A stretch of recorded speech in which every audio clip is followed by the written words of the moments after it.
In the summer of 2009, on a quiet corner of the internet, someone created a monster, not with fangs or claws, but with something far more insidious, an idea that would crawl out of computer screens and into the real world, leaving a trail of terror in its wake. They say the best lies contain a grain of truth. The best monsters tap into something primal, something we all fear. But what happens when a monster becomes so believable that the line between fiction and reality begins to blur?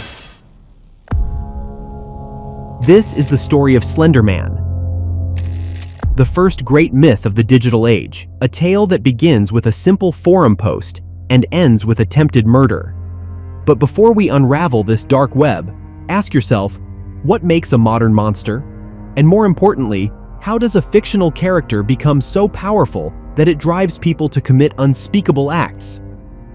To understand the phenomenon of Slender Man, we need to travel back to June 8, 2009.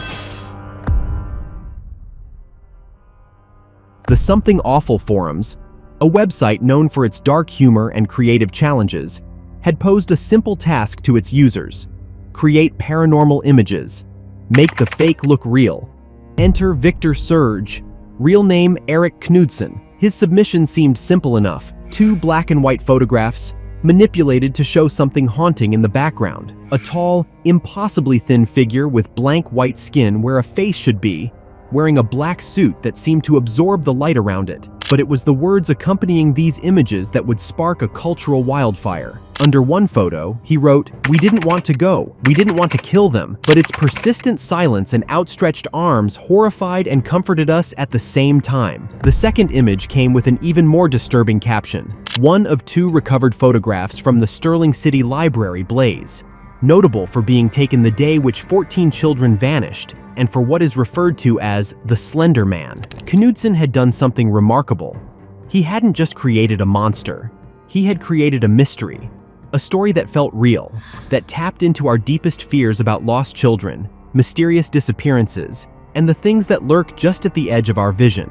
Within hours, other forum users began adding their own pieces to the puzzle: stories of disappeared children, doctored photographs from different eras, historical documents linking the creature to everything from ancient cave paintings to World War II. What made Slender Man different from other creepypasta, the term for horror stories shared online, was its collaborative nature.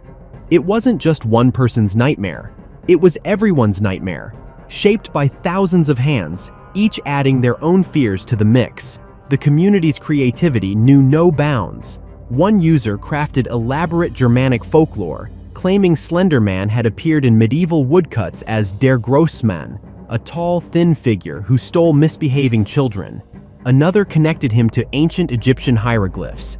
These fabricated histories gave the myth depth and authenticity, making it feel as though Slender Man had always existed, waiting in the shadows of human consciousness. They gave him abilities, the power to teleport, to drive people mad with his mere presence, to extend tentacle-like appendages from his back. But more importantly, they gave him purpose, or rather, they gave him a lack of purpose. His motivations remained unknowable, his actions inexplicable. Like the best horror monsters, he defied explanation. But the forum was just the beginning. As the myth spread across the internet, it began to evolve. In June 2009, just weeks after the original post, 3 college students, Troy Wagner, Joseph Delage, and Tim Sutton, would take the myth in a terrifying new direction. Their YouTube series, Marble Hornets, presented itself as found footage from an abandoned student film. Through grainy footage and cryptic messages, they told the story of a film student's encounter with something they called the Operator,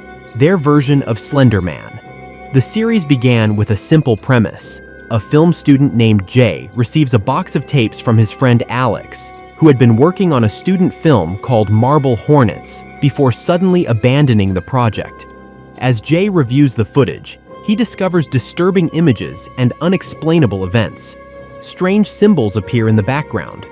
Audio distorts when the operator is near.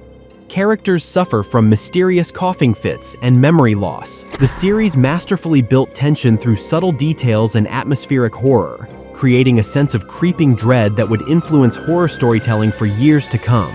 The series struck a chord with viewers.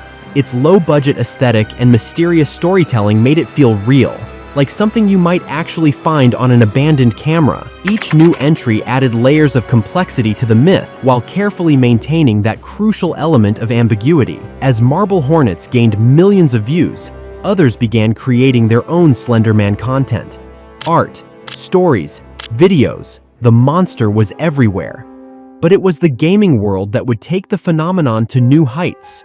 In 2012, Mark Hadley released Slender the 8 Pages. The premise was simple. You're alone in a forest at night, armed only with a flashlight. Your goal is to collect 8 pages while avoiding Slender Man. Look at him too long, and it's game over. The game's mechanics were brilliantly designed to maximize terror. As players collected more pages, the fog would thicken, and Slender Man would appear more frequently. The sound design was particularly effective. A pulsing bass tone would grow louder as he approached, while static would fill the screen when he was near. But perhaps most terrifying was the game's use of anticipation. Players never knew when or where he would appear, creating a constant state of paranoid vigilance that perfectly captured the essence of the Slender Man myth. The game's simplicity was its genius. It tapped into our most primal fears: darkness, pursuit, the unknown. Players weren't just reading about Slender Man anymore, they were running from him. The game was downloaded over 2 million times in its first month. But as Slender Man's popularity grew, something darker was brewing. The line between fiction and reality was beginning to blur for some fans. Online forums filled with supposed real sightings. People claimed to have encountered him in their daily lives. The myth was becoming belief. Then came May 31st, 2014. The day fiction turned to tragedy. In Waukesha, Wisconsin, 2 12-year-old girls, Morgan Geyser and Anissa Wire, led their friend Peyton Leutner into the woods. What happened next would shock the nation and force us to confront the dark side of internet mythology. They stabbed her 19 times, leaving her for dead. Their reason? To become proxies of Slender Man. They believed if they killed for him, he would protect their families and take them to live in his mansion in the Nicollet National Forest. The victim, miraculously, survived, crawling to a nearby road where a cyclist found her. But the question remained: how had this happened? How had a clearly fictional character inspired such real violence? The trial would reveal a perfect storm of factors. Morgan Geyser was diagnosed with early-onset schizophrenia, a condition that had gone unnoticed until the tragic events brought it to light. During psychiatric evaluation, she spoke of seeing Slender Man in her room at night, of receiving messages from him through the television, and of believing he could read her thoughts.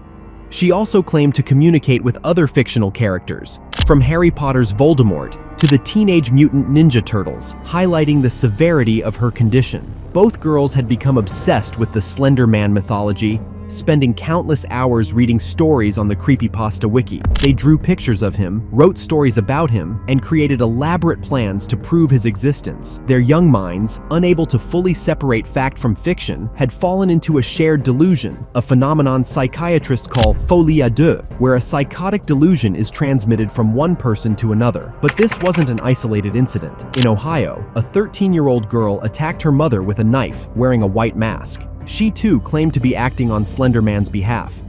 The monster had jumped from screens into the real world with tragic consequences. The media response was swift and severe. Parents were terrified. Schools blocked access to horror websites. The creator of Slender Man, Eric Knudsen, was forced to make a public statement expressing his condolences and horror at what his creation had inspired. But perhaps we were asking the wrong questions. Instead of simply blaming the internet, we needed to understand why this particular story had such power. What was it about Slender Man that resonated so deeply with people? Dr. Andrea Kita, a folklorist who studied the phenomenon, suggests that Slender Man represents our modern fears. He's a monster for the digital age. He represents our fears about technology, about the corruption of innocence, about the way information spreads beyond our control. The timing of Slender Man's creation is significant. 2009 was a pivotal moment in internet culture. Social media was becoming ubiquitous. Smartphones were making the internet constantly accessible. The boundary between our online and offline lives was beginning to blur. Into this landscape stepped a monster that seemed to exist in both worlds. Digital in origin, but supposedly lurking in very real forests and playgrounds, psychologists and cultural theorists have pointed out other aspects of Slender Man that tap into distinctly modern anxieties. His suit, for instance, recalls faceless corporate power structures. His habit of stalking and surveillance mirrors our fears about privacy in the digital age. Even his ability to distort electronics, a common theme in Slender Man stories, speaks to our ambivalent relationship with technology. Think about it, a faceless man in a suit, watching from a distance. In an age of surveillance cameras and data collection, what could be more terrifying? His ability to appear anywhere, at any time, mirrors our fears about the internet itself. Always watching, always present. The way the myth spread, through collaboration, through shared creativity, is uniquely modern. Yet its themes are ancient. Like the boogeyman or the witch in the woods, Slender Man preys on the young. Like ancient gods, his motivations are unknowable. He is both new and timeless. Today, Slender Man lives on. In games, in stories, in the dark corners of the internet. The original forum post that started it all is still there, a digital artifact of the moment a modern myth was born. But the myth continues to evolve. Game developers have released numerous titles exploring different aspects of the legend. Artists continue to create new interpretations. Writers weave him into new narratives. In 2018, Hollywood released its own interpretation with the film Slender Man, though many fans felt it failed to capture the subtle horror that made the original myth so effective.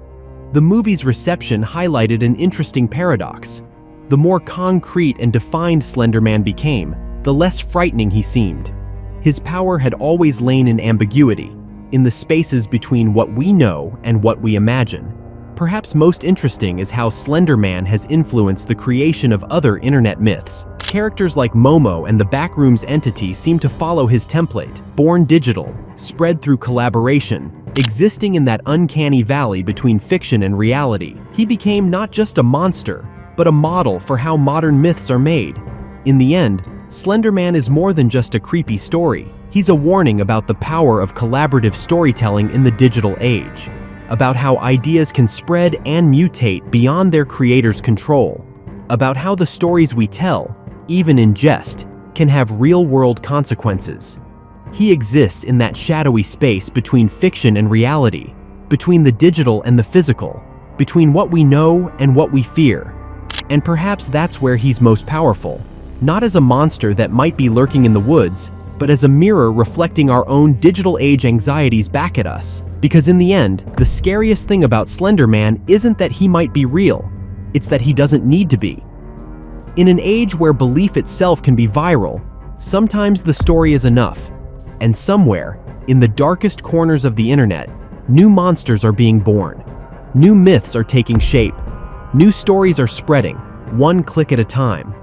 The question isn't whether they're real. The question is, what will we make of them?